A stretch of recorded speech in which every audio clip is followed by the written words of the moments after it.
Hi, I am doing my post project on The Sound of Music, and the musical composers Rogers and Hammerstein use space, time, and repetition in connection with the film score. So my argument was that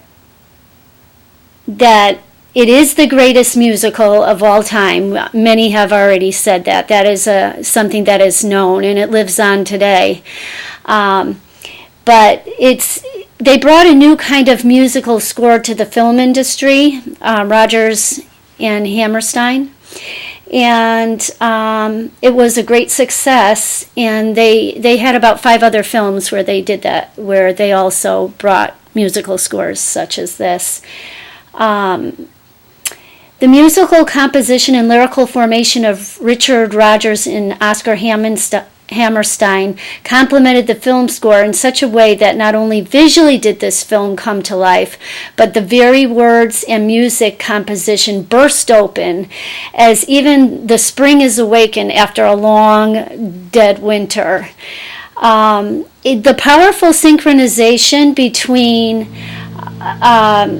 the characters and the scenery and the choreography and the music really synchronized amazingly. And in the opening scene was one of the most powerful aspects of the whole film, because Julie Andrews, who played Maria, comes in and they have a helicopter view. They have a helicopter view coming down upon the mountains, and you can see the clouds coming over the mountains. You can see the fog on the mountains, and it goes over, and all of a sudden you're seeing the beautiful trees and the hills, and it ultimately climaxes where the helicopter is actually coming in on Maria, which is Julie Andrews, and she spins around in the choreography, just sensing freedom with everything with the mountains and everything that is out there, and she sings "The Hills Are Alive" with the sound of music. This is a place where she feels it is a space and time, and she feels that it is her place. She actually, when the bells are ringing and she knows she has to go back, she has got to go back to the Abbey. She is greeted by the Reverend Mother, which she calls her, and she says, "You could have been lost in the mountains." And Maria says, "I grew up with these mountains. This is the place where I lived. I know them. They are my mountains. I will never be lost in these mountains." And so it is a place that she is becoming, that the audience is becoming familiar with. It is a space. And this place is also visited throughout the film. There is a repetition that happens throughout the film when she goes back to the mountain with the children. They are used to strict rules, and the captain lays down the rules, but when they come to the mountain, she teaches them how to sing. They didn't even know how to sing, so she teaches them do, re, mi, and all of a sudden you see the choreography moving with it. There's a powerful synchronization. They are having freedom upon this mountain, the same thing that she felt at the beginning of the film. It is repeated again, and they are singing once again on the mountain. And what's interesting is at the end of the film, this mountain is visited again. The Captain von Trapp marries Maria, and because the Germans are the Nazis are coming to take over, and they are fleeing their home, but space is developed. Number one, space is developed. The audience comes to a familiarity as it is conveyed in the movie. And, the filmography was absolutely terrific. But as they are fleeing, they once again are hitting the mountains, and the children are with them, and they're climbing the mountains, and they are obtaining their dream, and they are as well finding peace and a home, even though they don't have a home. The end is open that they are going to find their home once again. So the mountains again represent, it's repetitive. It is a time, it is a space, and they are finding that they are going to have their home again together, and a place of love, laughter, and songs. So it very much includes the filmography and the lyrics of especially the opening scene.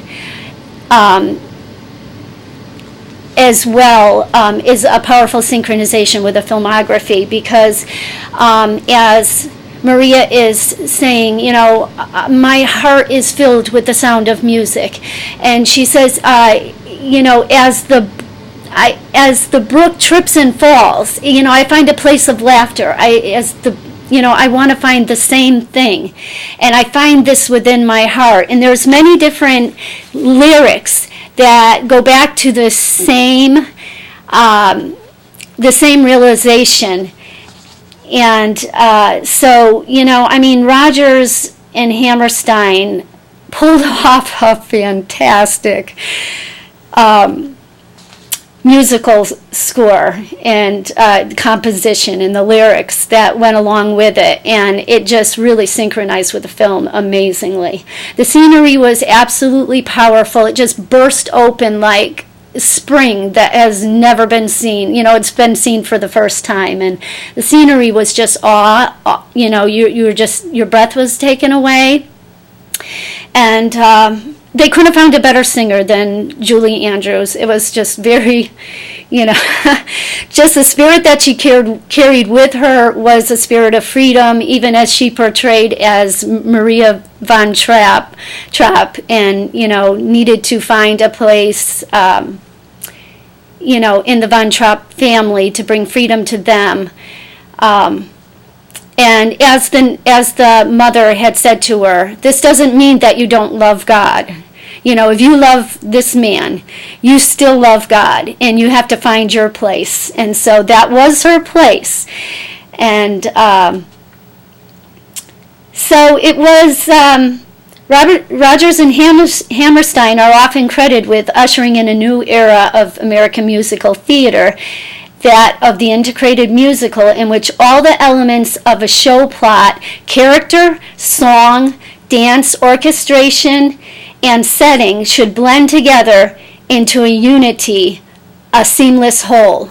And this is what Macmillan stated, and it really sums it up, because this is the synchronization that happened in all forms of the film. I didn't time this. I kind of went off the cuff here, and I hope that it's going to be a good timing. Maybe I'll share a little bit more, and you can find this. I submitted the paper. You can find more to it, but the lyrical composition coincides with the setting, scenery, and the mood. And like I said, one of the most powerful songs was at the beginning, The Hills Are Alive with the Sound of Music. Everything, the filmography, the lyrics that she sung, the spirit that she possessed, it just all powerfully synchronized. So, even in a place where her heart felt lonely, she could go to the hills, and she just came alive. The hills are alive with the sound of music. Well, she came alive within that place. And the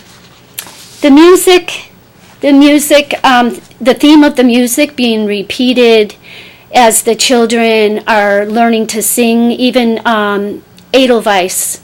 They learned, she taught them to sing Edelweiss. And the captain came around, finally. He was upset with Maria for a time, but he came around remembering the times where he had sung that song before. and before his wife died, and he ends up thanking her. So it draws him back to a place of remembrance. It's a sort of repetition in his mind as well, to come back to that place, and she helped him to find that place. So I personally think that this musical is, in my eyes, it is the greatest of all time as well. And I know it's been called that.